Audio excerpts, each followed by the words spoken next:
그리고 이사는 규모와 지급률 측면에서 낮은 점수를 받았기 때문에 이사도 제외시켜줍니다. 남은 것은 B사와 D사인데요. 안녕하세요. 연금상품연구소 양희섭 소장입니다. 내가 돈을 얼마 내고 정확하게 얼마를 받는 이런 확정형 연금을 알아보시는 분들은요, 그 고민의 끝이 단리 7%, 8%를 보증한다는 최저보증연금까지 도달하셨을 겁니다. 동일한 돈을 냈을 때 가장 높은 연금액을 받는 상품이 최저보증연금이라는 데에는 소비자든 설계사든 아마 이견이 없을 겁니다. 그런데 여기서 한 가지 문제가 있죠. 바로 이 최저보증연금만 해도 6개 보험사가 존재한다는 것이죠. 과연 이 중에서 어떤 게 가장 좋은 걸까 고민이 되실 텐데요. 그래서 오늘은 시중에 나와 있는 이 6개 최저보증연금을 꼼꼼하게 비교해서요, 그중 어떤 상품이 가장 좋은지를 확인해 보겠습니다. 연금액의 크기뿐만 아니라 각종 스펙들을 자세하게 비교할 예정이니까요, 궁금하신 분들은 끝까지 봐주시길 바랍니다. 그럼 시작하기 전에 좋아요, 구독 부탁드릴게요. 본 광고는 생명보험 광고 심의 기준을 준수하였으며 유효기간은 심의일로부터 1년입니다. 가장 일반적인 착각 중 하나가요, 바로 금리가 높으면 좋은 상품이라고 생각하시는 겁니다. 현재 시중에 최저보증연금을 보면요, 단리 5%부터 단리 8%까지 다양하게 존재합니다. 이걸 보면서 사람들은 당연히 8%가 좋은 상품이라고 생각을 하실 텐데요, 사실 이렇게 생각하시는 게 상식적인 거죠. 하지만 이건 최저보증연금의 구조를 전혀 모르고 얘기하시는 겁니다. 이 최저보증연금의 구조를 모르신다면 앞으로 말씀드릴 상품에 대한 비교가 이해가 안 되실 수가 있는데요. 이 구조에 대해서는 제가 지난 영상에서 자세히 정리를 해봤으니까요, 혹시 최저보증연금의 구조를 모르시는 분들은요, 설명문에 지난 영상의 링크를 걸어놨으니까 그 영상 보시고 이 영상을 보시길 바랍니다. 여러 개의 상품 중 최고를 꼽을 때는 기준이 필요한데요, 최저보증연금도 마찬가지입니다. 현재 시중에 나와 있는 최저보증연금은 총 6개 회사인데요, 여기서 우열을 가려내려면 총 3가지 기준을 봐야 됩니다. 첫 번째 기준은 연금액입니다. 동일한 금액을 내고 얼마나 더 높은 연금액을 받느냐, 사실상 연금의 가장 중요한 요소죠. 그럼 연금액만 높다고 좋은 회사일까요? 두 번째 기준은 바로 최저사망적립금입니다. 최저사망적립금은 사망 시 보증되는 금액인데요, 연금액이 높다고 해도 중도에 사망했을 때의 금액이 현저하게 낮다면 경쟁력이 떨어지겠죠. 살아있을 때 받는 것도 중요하지만 내가 죽고 가족들이 받는 것도 중요하겠죠. 세 번째는 회사의 안정성입니다. 연금은 노후에 안심을 하려고 가입하는데요, 내가 연금을 가입한 회사가 불안하다면 어떨까요? 연금을 들고 있는 내내 마음을 놓을 수가 없겠죠. 그리고 만약 회사가 실제로 문제가 생긴다면 그 문제는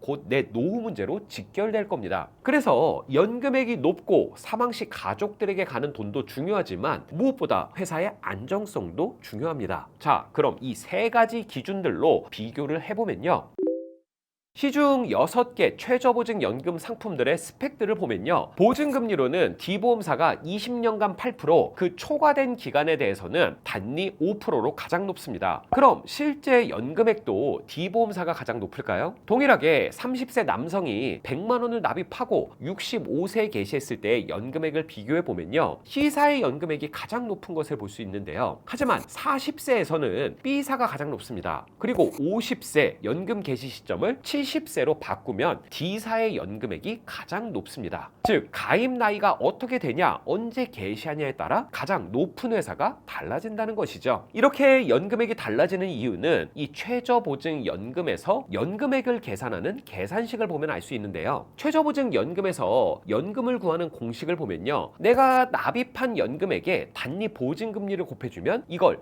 연금 기준금액이라고 합니다. 여기서 연금 지급률을 곱해주면 내가 받는 연간 연금액이 나오는데요, 여기에 이 지급률은 기본지급률, 장기유지가산율, 투자실적가산율로 세분화됩니다. 즉, 내가 낸 보험료에서 연금액이 나오기까지 보증금리, 기본지급률, 장기유지가산율, 투자실적가산율, 이렇게 총 4가지 변수가 적용된다는 것이죠. 문제는 이게 회사마다 모두 다르다는 겁니다. 어떤 회사는 금리는 높지만 기본지급률이 낮고요, 어떤 회사는 오래 거치할수록 장기유지가산율이 크게 붙죠. 그래서 연금액이 가장 높은 최저보증 연금액을 찾을 때는요, 정확한 납입기간, 연금 개시 시점을 특정하고 그때마다 6개 회사를 모두 비교해 보시는 것이 좋습니다.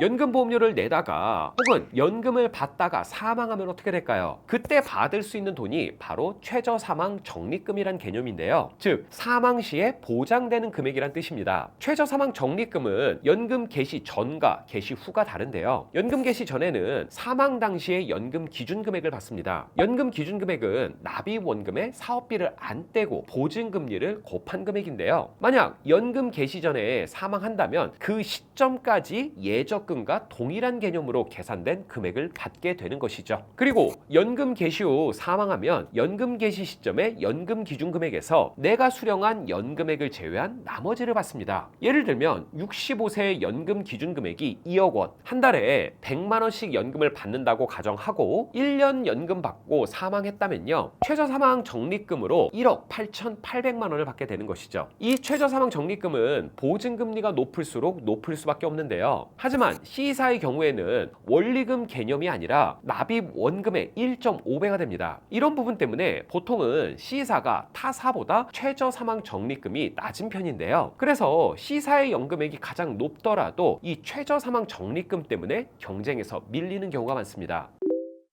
노후연금을 준비하면서 많은 분들께서 가장 신경 쓰시는 것이 바로 회사의 안정성 부분일 겁니다. 내 노후를 책임지는 연금이니만큼 어떤 문제도 발생하면 안 되겠죠. 보통 회사의 안정성을 판단하는 지표는 지급 여력 비율과 총 자산액입니다. 지급 여력 비율은 나중에 보험금으로 줄 돈을 회사가 충분히 가지고 있느냐를 판단하는 지표인데요. 100%면 딱 미래에 지급할 만큼만 가지고 있다는 뜻입니다. 그런데 자산 상황은 변할 수 있기 때문에 100%면 좀 불안하겠죠. 그래서 저는 적어도 150% 그리고 200%는 넘어가야지 안정적이라고 판단하는데요. 2024년 12월 경영지표를 기준으로 보면요. B보험사가 150%대를 살짝 넘기고요. A, C, E가 180에서 190%대, D사가 230%대로 가장 높은 것을 볼 수 있습니다. 그럼 이 지급여력 비율만 높다고 가장 안정적인 회사일까요? D사는 지급여력 비율이 234%대지만 총자산은 12조 원대입니다. 그런데 A사는 지급여력 비율은 184%대지만 총자산은 275조 원으로 D사의 23배 정도 되는 회사죠. 이 둘 간의 안정성을 논한다면 어떤 회사가 높다고 판단해야 할까요? 아마 많은 사람들이 A사라고 생각하시겠죠. 하지만 제 기준에서는 안정성을 판단할 때 지급여력 비율과 총자산 이 둘을 뛰어넘는 조건이 하나 더 있습니다. 바로 법으로 보호가 되는 회사가 있는데요. 바로 D보험사입니다. 구체적으로 어떤 법으로 어떻게 보호가 되는지에 대해서는 회사명이 유추가 되기 때문에 방송에서 말씀 못 드리는 점 양해 부탁드립니다. 여러 가지 요소들을 반영해서 개인적으로 판단한 회사의 안정성 순위를 본다면요. D사가 1위, A사가 2위, 그 다음으로 F사, B사, C사, E사 순위입니다. 지금 여력 비율과 총자산 그리고 법과 회사의 정황들을 고려한 개인적인 판단이니까 참고만 해주시고요. 이 회사의 안정성에 대한 저의 판단 이유를 좀 더 자세하게 알고 싶은 분들은 위 번호나 카카오톡으로 연락 주시면 자세하게 설명드리겠습니다.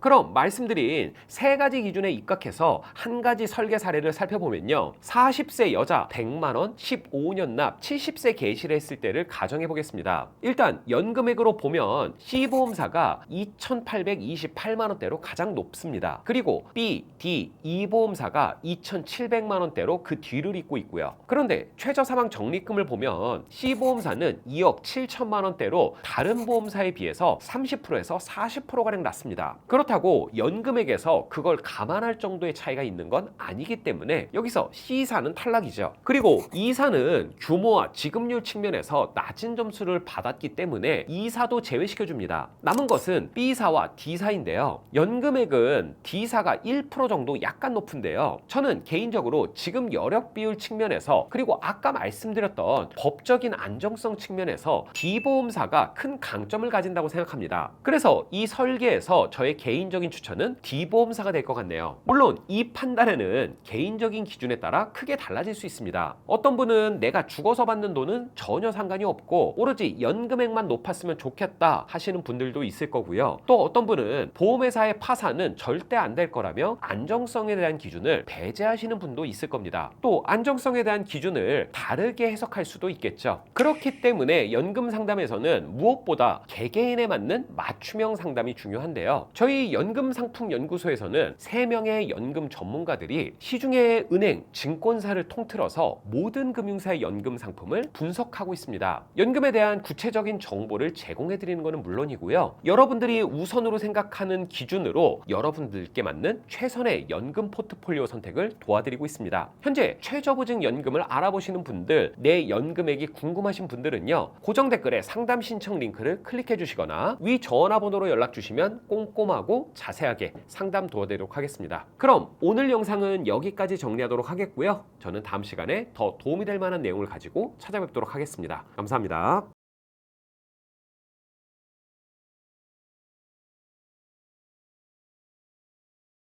본 광고는 생명보험 광고 심의 기준을 준수하였으며 유효기간은 심의일로부터 1년입니다.